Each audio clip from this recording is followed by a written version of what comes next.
Hello everyone, welcome to my YouTube channel Gyan Darshan. I am Dheeraj Kumar Sinha. जैसा कि आप सभी को मालूम है कि बे ऑफ बंगाल में एक साइक्लोन जिसका नाम अम्फान है आया हुआ है और वो धीरे धीरे एक सुपर साइक्लोन का रूप लेता जा रहा है, जिस कारण इंडिया में बहुत क्षति होने की संभावना है। तो आज हम लोग देखेंगे कि साइक्लोन कैसे बनता है, उसकी उत्पत्ति कैसे होती है और साइक्लोन के ही बारे में जानेंगे। ठीक है, तो चलिए शुरू करते हैं। साइक्लोन साइक्लोन का हिंदी नाम चक्रवात है। ठीक है, लेकिन इसके बारे में जानने से पहले कुछ टर्म्स है जिसे आपको जानना बहुत जरूरी है। ठीक है, जैसे कोरियालिस फोर्स है, विंड डायरेक्शन क्या होता है, फेरल्स लॉ एंड ITCZ। ठीक है, तो पहले हम लोग देखते हैं कि कोरियालिस फोर्स क्या होता है।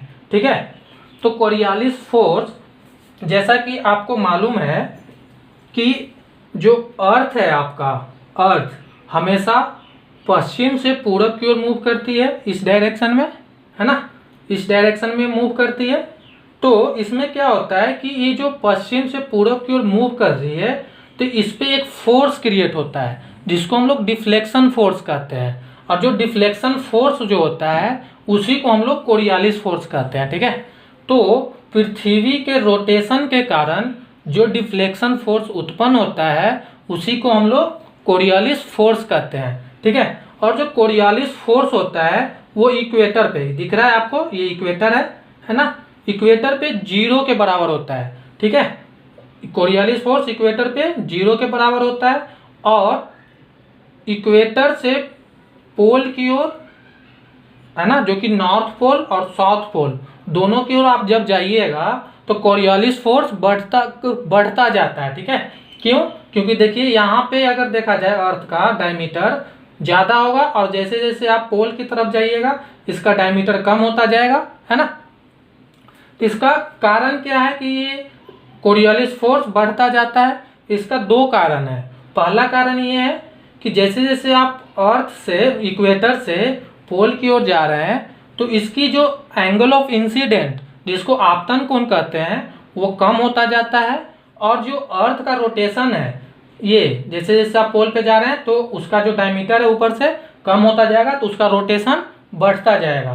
तो इसका दो कारण है, पहला इक्वेटर से पोल की ओर जाने में एंगल ऑफ इंसिडेंट का कम होना और दूसरा रोटेशन का बढ़ना। ठीक है, तो कोरियालिस फोर्स समझ में आ गया होगा।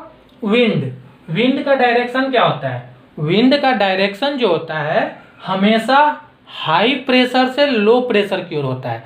मान लीजिए कोई रूम है जिसमें विंडो वगैरह सारा चीज बंद है, तो जैसे ही आप विंडो ओपन करते हैं तो आप महसूस करते हैं कि बाहर से कोई हवा अंदर की ओर आ रही है ना। तो क्यों आती है?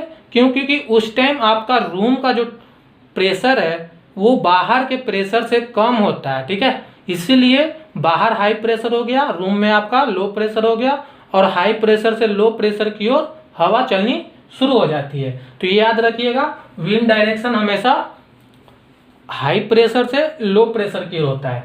एक आता है तीसरा नंबर, फेरल्स लॉ क्या कहता है कि जैसे ही मैंने बताया कि हाई प्रेशर से लो प्रेशर की ओर हवाएं चलती हैं, ठीक है, तो फेरल लॉ क्या कहता है कि जो हवा नॉर्थ पोल में चलेगा, ठीक है, नॉर्थ पोल मतलब इक्वेटर से उत्तरी गोलार्ध में जो हवाएं चलेंगी वो अपने से दाहिनी ओर मुड़ जाएंगी। ठीक है, दाहिनी ओर मुड़ जाएंगी।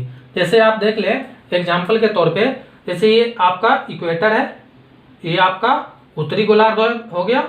अब इसको जैसे ही यहाँ पे मान लीजिए कि लो प्रेशर है, क्यों? क्योंकि यहाँ पे सन की लाइट पड़ रही है, तो इसको इस डायरेक्शन में आना चाहिए था, सीधे हाई प्रेशर से लो प्रेशर की ओर, लेकिन ना आकर के ये अपने दाईं ओर मुड़ जा रही है, इधर ना आकर के यहाँ से ऐसे घूम जा रही है। और वही क्या होता है फेरल लॉ में कि दक्षिणी गोलार्ध में हवाएं अपने से बाईं ओर मुड़ जाती है। जैसे देखिए, इसको सीधे यहाँ पे आना चाहिए था, यहाँ से यहाँ, लेकिन ये अपने से बाईं ओर मुड़ जा रही है। ठीक है, तो फेरल लॉ यही कहता है कि कोई भी हवा जो उत्तरी गोलार्ध में बह रही है वो अपने से दाईं ओर मुड़ जाएगी और जो दक्षिणी गोलार्ध में बहेगी वो अपने से बाईं ओर मुड़ जाएगी। ठीक है, तो इतना आपको समझ में आया होगा। तो चलिए सबसे पहले चक्रवात के डेफिनेशन से स्टार्ट करते हैं, ठीक है। तो डेफिनेशन में क्या होता है, चक्रवात के नाम से ही आपको पता चल रहा होगा कि चक्र प्लस वात, चक्र प्लस वात, वात मीन्स हवा होता है, ठीक है।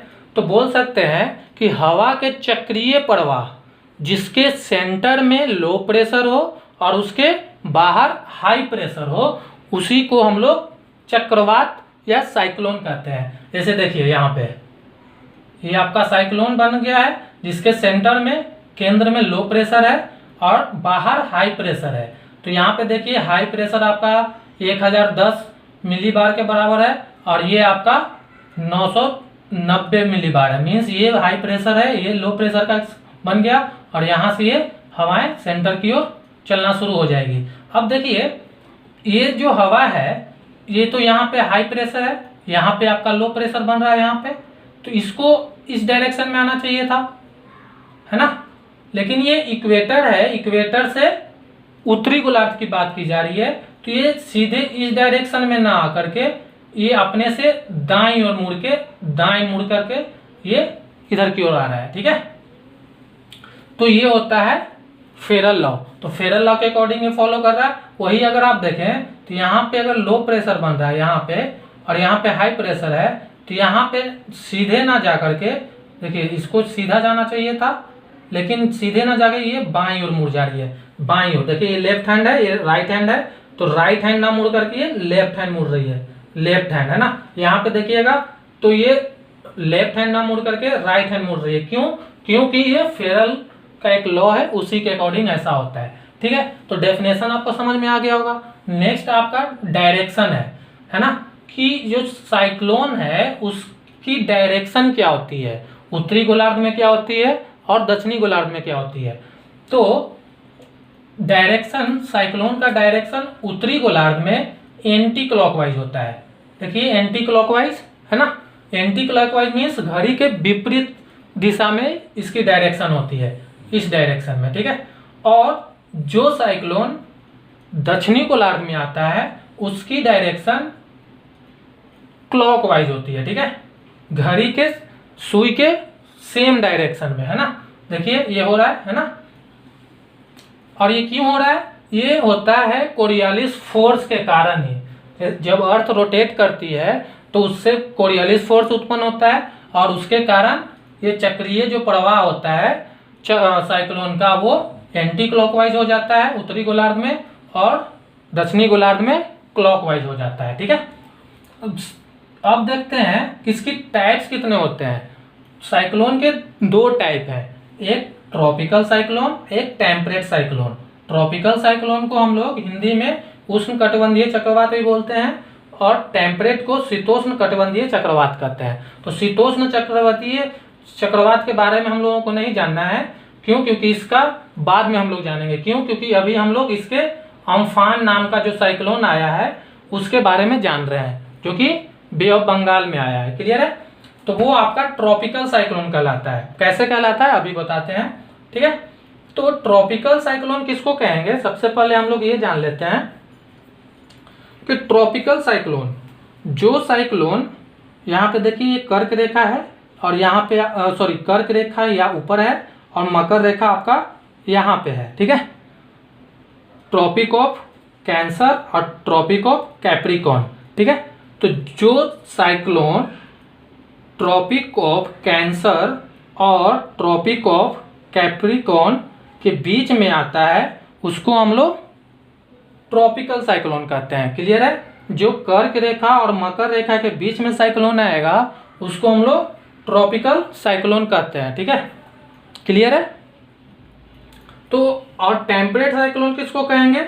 जो साइक्लोन 35 डिग्री लैटिट्यूड, 35 डिग्री से 65 डिग्री उत्तरी और 35 से 65 दक्षिणी गोलार्ध में जो साइक्लोन आएगा उसको हम लोग टेम्परेट साइक्लोन कहेंगे। इसलिए शीतोष्ण कटिबंधीय चक्रवात इसको कहते हैं। क्लियर है? ट्रॉपिकल साइक्लोन आपको समझ में आ गया होगा किसको कहेंगे। तो और एक बात, ये जो आपका बे ऑफ बंगाल है, कहाँ है बे ऑफ बंगाल? यहाँ है। तो ये आप देखिए किसके बीच में आ रहा है? कर्क रेखा और मकर रेखा के बीच में ही आ रहा है, तो ये हमको कौन सा साइक्लोन कहलाएगा? ट्रॉपिकल साइक्लोन कहलाएगा। ट्रॉपिकल साइक्लोन है, उत्तरी गोलार्ध में है, तो इसकी डायरेक्शन कैसी होगी? एंटी क्लॉकवाइज होगी। वही इक्वेटर से इस साइड में कोई साइक्लोन बनता, जैसे मेडागास्कर है, मेडागास्कर पे भी एक साइक्लोन आता है, उसकी अगर डायरेक्शन की बात करें तो वो आपका क्लॉकवाइज डायरेक्शन होता है ना।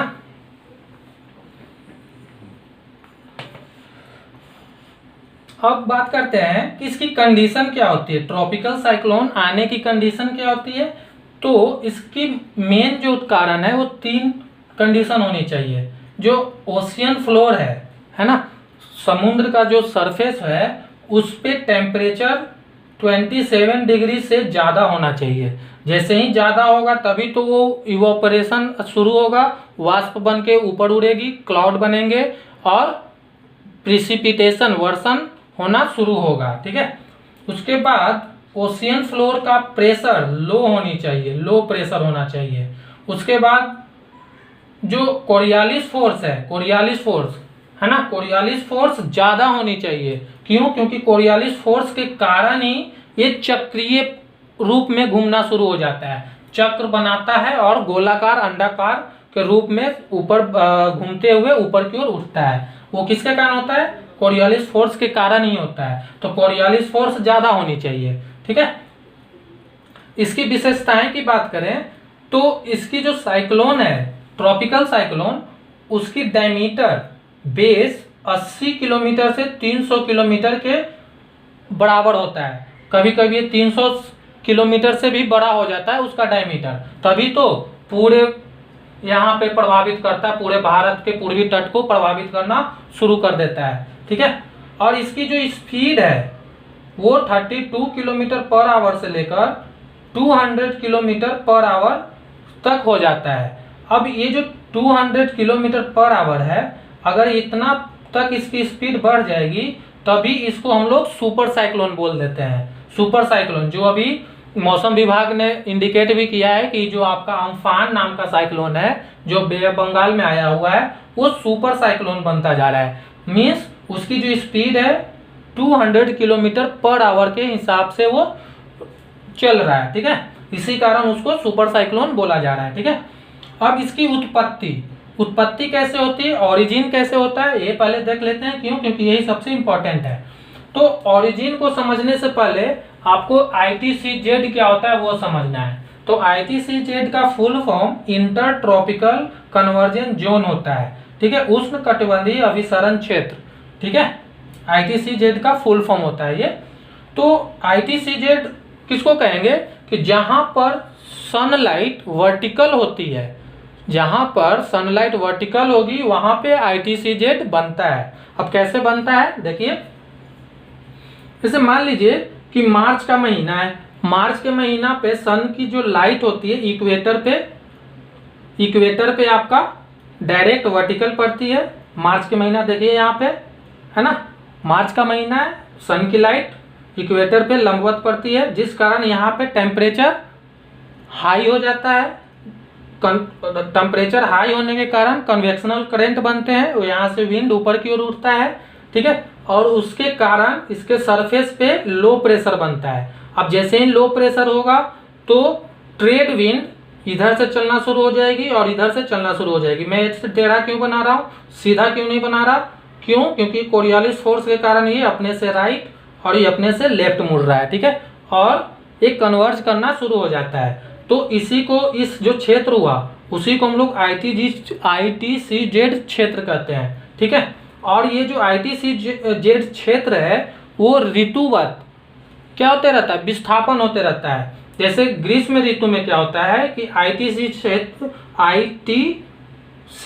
जो होता है वो उत्तरी गोलार्ध में चलना शुरू हो जाता है। ठीक है, ठीक है, ग्रीष्म ऋतु में, बट शरद ऋतु में ये दक्षिणी गोलार्ध में चलना शुरू हो जाता है। क्लियर है?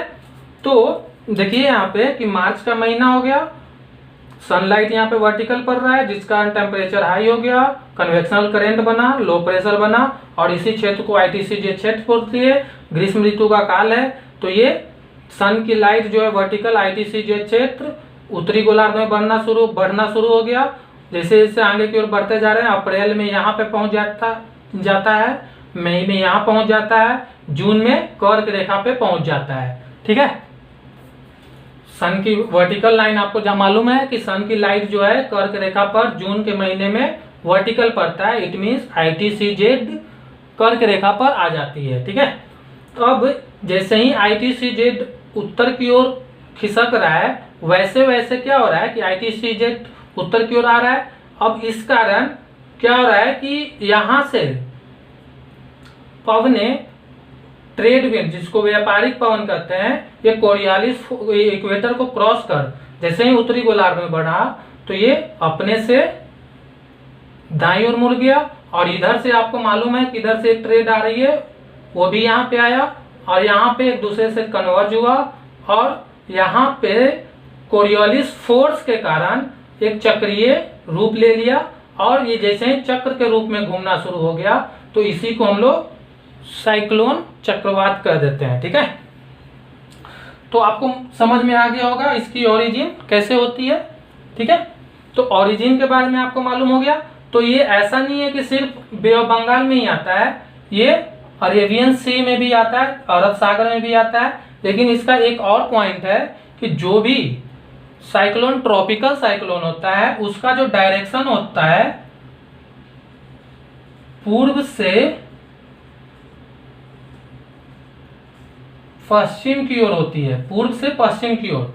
मीन्स अगर यहाँ पे बना है तो ये इधर की ओर मूव करेगी, तो यहाँ पे जो साइक्लोन बन रहा है वो यहाँ से इधर की ओर मूव कर जाएगी। इसीलिए जो अरब सागर में साइक्लोन आता है वो भारत को नुकसान नहीं पहुंचा पाता है, और बे ऑफ बंगाल मीन्स बंगाल की खाड़ी में जो साइक्लोन आता है वो भारत के लगभग पूर्वी तट को बहुत नुकसान पहुंचाता है। ठीक है, क्यों? क्योंकि यहाँ से साइक्लोन बनना इधर की ओर शुरू हो गया है ना, और यहाँ पे आकर के ये समाप्त होता है, और इसी के प्रभाव से ये पूरा प्रभावित हो जाता है। तो ये था आपका साइक्लोन की डेफिनेशन, डायरेक्शन, टाइप्स, ओरिजिन। अब आते हैं नेमिंग पे। इसका नेमिंग कैसे होता है? तो नेमिंग की बात करें तो जहां पे साइक्लोन आता है, जैसे ये बंगाल की खाड़ी में अम्फान नाम का साइक्लोन आया हुआ है, तो इससे जितने भी कंट्री प्रभावित होते हैं वो सारे डिसाइड करते हैं कि ये जो साइक्लोन आया हुआ है उसका नाम क्या रखा जाए। तो ये मेनली बे ऑफ बंगाल में 8 कंट्री है जो डिसाइड करते हैं कि इसका नाम क्या रखा जाए। तो ये जो अम्फान नाम है वो थाईलैंड के अकॉर्डिंग रखा गया है। थाईलैंड अम्फान नाम इसको दिया है इस साइक्लोन का। तो यहाँ पे देखिए कौन कौन सा कंट्री हो जाएगा। थाईलैंड हो गया, म्यांमार हो गया, भारत हो गया, बांग्लादेश हो गया, श्रीलंका हो गया, इधर पाकिस्तान हो गया, है ना, और भी छोटे छोटे कंट्री है, 8 कंट्री है ना। वो सारे डिसाइड करते हैं कि जो भी बे ऑफ बंगाल में साइक्लोन आया है उसका नाम क्या रखा जाए। तो ये आपका अम्फान नाम थाईलैंड ने रखा है। ठीक है, तो आपका ये नेमिंग भी समझ में आ गया कि हर एक साल जो साइक्लोन आते हैं यहाँ पे क्यों आते हैं वो आपको समझ में आ गया, और इसका नेमिंग कैसे होता है वो समझ में आ गया। तो बस आज के लिए इतना ही। अगर वीडियो आपको अच्छी लगी हो तो लाइक कीजिए, सब्सक्राइब कीजिए। Thank you.